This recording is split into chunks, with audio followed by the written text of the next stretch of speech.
रख हौसला वो मंजर भी आएगा, प्यासे के पास चलकर समंदर भी आएगा। थक कर न बैठ ये मंजिल के मुसाफिर, मंजिल भी मिलेगा और मिलने का मजा भी आएगा। हेलो दोस्तों, स्वागत है आपके अपने YouTube चैनल अल्फा स्टडी में। दोस्तों, आज हम बात करेंगे बिहार शिक्षक बहाली के बारे में। दोस्तों, ये नई नियमावली क्या है और ये 60 और 40 का मामला क्या है दोस्तों। और दोस्तों, ये भी जानेंगे कि किस तरह से हम परसेंटेज निकालते हैं, कितना परसेंटेज वाला स्टूडेंट इस शिक्षक बहाली 7th फेज में शिक्षक बनेंगे और कितने ऐसे कैंडिडेट हैं जिनकी मार्क्स शिक्षक बनने योग्य है। ये सभी बात के बारे में हम बात करेंगे और ये भी बात करेंगे दोस्तों कि जनरल कैटेगरी के स्टूडेंट को कितना कट ऑफ होगा, कितना परसेंटेज चाहिए, ओबीसी, ईबीसी, एससी और एसटी का कितना चाहिए, इनकी कितनी परसेंटेज चाहिए कि ये शिक्षक बनेंगे। तो दोस्तों, आइए बात करते हैं विशेष टॉपिक पर। सीधा लिए चलते हैं आपको हम बोर्ड के ऊपर। तो दोस्तों, बात करते हैं कि पहला बात यहां यह है कि 60 और 40 का मतलब क्या है। दोस्तों, बहुत ही अच्छे तरीके से समझाएंगे दोस्तों। अगर वीडियो आपको अच्छा लगे तो ठोक दीजिए चैनल को लाइक शेयर सब्सक्राइब। दोस्तों, तो दोस्तों जानते हैं 60 और 40 का मतलब क्या है। जैसे कि अगर आप प्राथमिक शिक्षक बनने के योग्य हैं, 1 to 5 में बनने के योग्य हैं, तो बीएड और डीएलएड होना चाहिए, यानी प्रशिक्षण आपका होना चाहिए और योग्यता इंटर होना चाहिए। ठीक है, तो इसके लिए कैसे हम लोग परसेंटेज निकालते हैं, ये 60 और 40 का मामला क्या है, इस सारे बात को समझाते हैं। जैसे आपका इंटर में 300 मार्क्स है, तो 300 मार्क्स का मतलब हुआ कि 60% आ गया। मैट्रिक में, इंटर में 300, चलिए मैट्रिक में आपका सपोज कीजिए कि 300, 60%। अब देखिए, आप डीएलएड अथवा बीएड सपोज कीजिए कि 1400 का आपका एग्जामिनेशन हुआ है, ठीक है, जिसमें आपको 1024 नंबर आया। कितना नंबर आया? 1024। ठीक है, 1024 नंबर आपको आया। ठीक है, तो इसका परसेंटेज निकाल लेंगे। 1024 का परसेंटेज निकालेंगे। कैसे निकालते हैं परसेंटेज, आपको पता होगा कि 1024 को ऊपर लिखेंगे, जितना का एग्जामिनेशन है उसको नीचे लिख देंगे और 100 से क्या कर देंगे, गुना कर देंगे। ठीक है, तो 20 से 20 कैंसिल कर दीजिए, 14 से भाग कर दीजिए, कितना में, 1024 में। तो 14 नमा 14 8 112 हो जाएगा, 1498 7। ठीक है, और 98 यहां लिख दिए, 4 कैंसिल हो गया, 4 14 तिया 42। ठीक है, कर जाएगा 2 दशमलव यहां 0 1 73.11। इसको आप 73% मान लीजिए, 73%। अब आपको क्या करना है फ्रेंड्स, आपको बता दूं कि अब आपको पहले इस तीनों परसेंटेज को जोड़ लीजिए। किसका कितना कितना जोड़ेंगे, 60%, ठीक है, और 60% और 73%।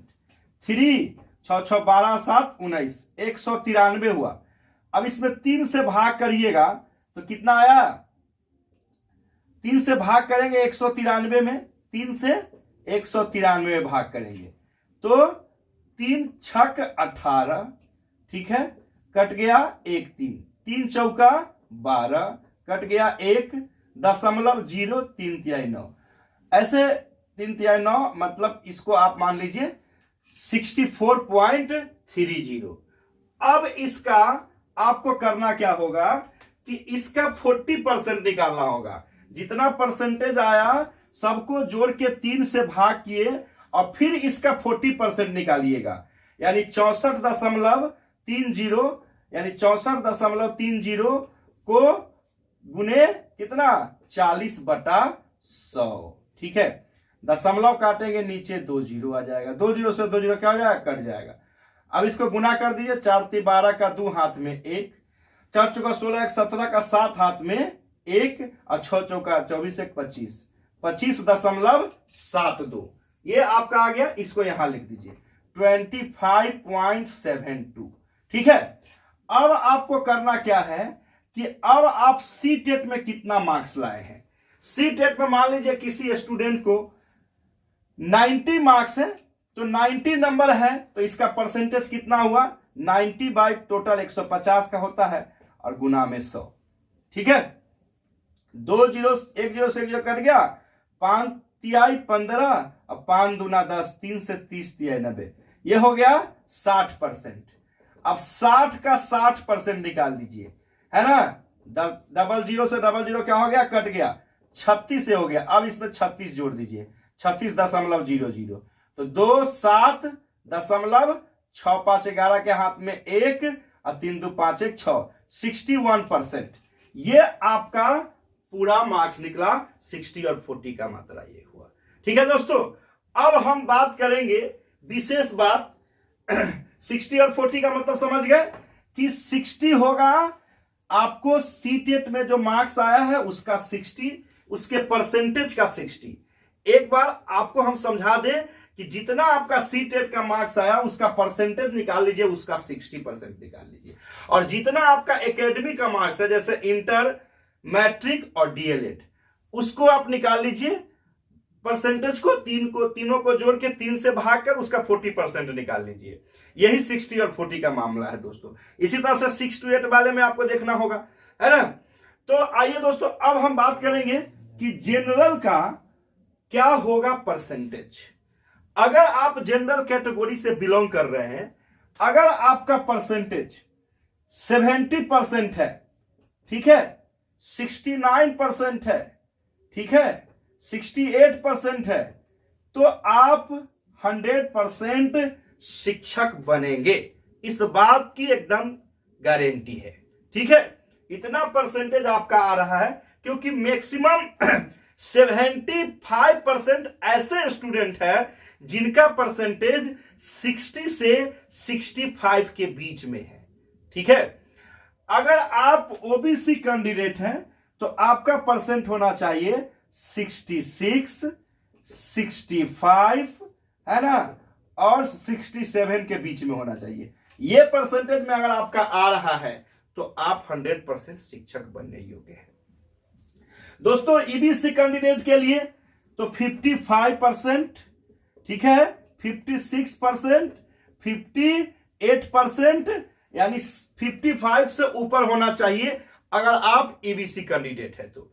ठीक है। ओबीसी में थोड़ा सा संख्या ज्यादा होने के कारण कटअप ज्यादा हो रहा है दोस्तों, लेकिन आप ईबीसी कैंडिडेट के लिए देख लीजिए 55 से एबव होना चाहिए।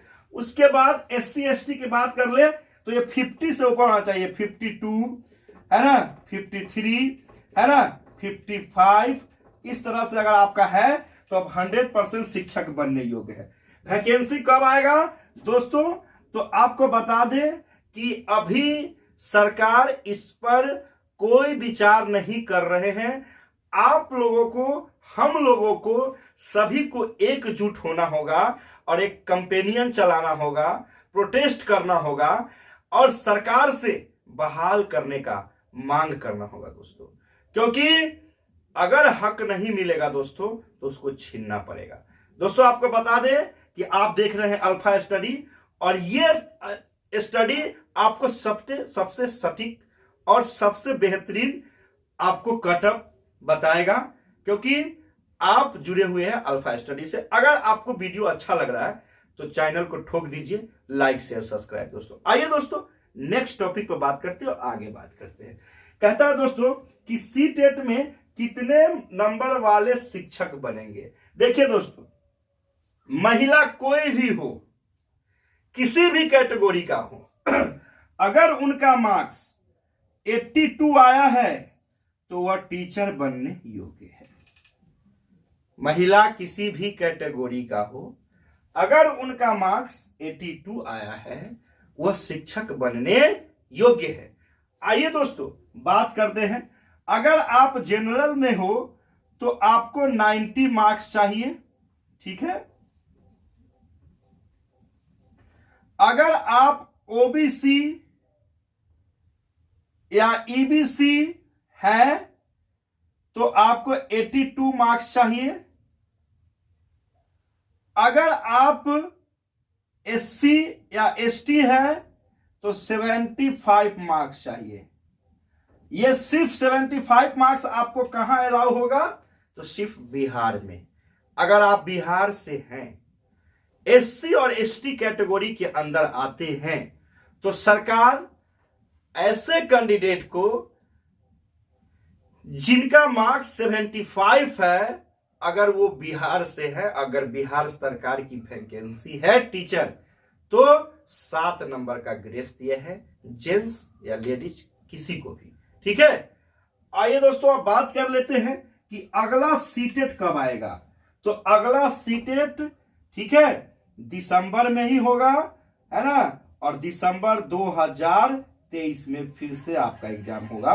क्योंकि दोस्तों आपको बात कर दे कि सीटेट के एग्जामिनेशन में विलंब होने का कारण है, साल में 2 बार न होने का कारण है ऑनलाइन। क्योंकि पहले ऑनलाइन न होने से पहले एक ही दिन में ऑल ओवर इंडिया में एग्जामिनेशन हो जाता था और महीने दिन के अंदर रिजल्ट सर्टिफिकेट सब मिल जाता था। लेकिन जब से ऑनलाइन का व्यवस्था हुआ दोस्तों, तब से महीने में 3 महीने का समय में एग्जामिनेशन हो पाता है दोस्तों। तो इसीलिए अब साल में सीटेट एक बार ही कंडक्ट होगा। अगर वीडियो अच्छा लगा तो ठोकिए लाइक, शेयर, सब्सक्राइब और देखते रहिए अल्फा स्टडी। जय हिंद, जय भारत।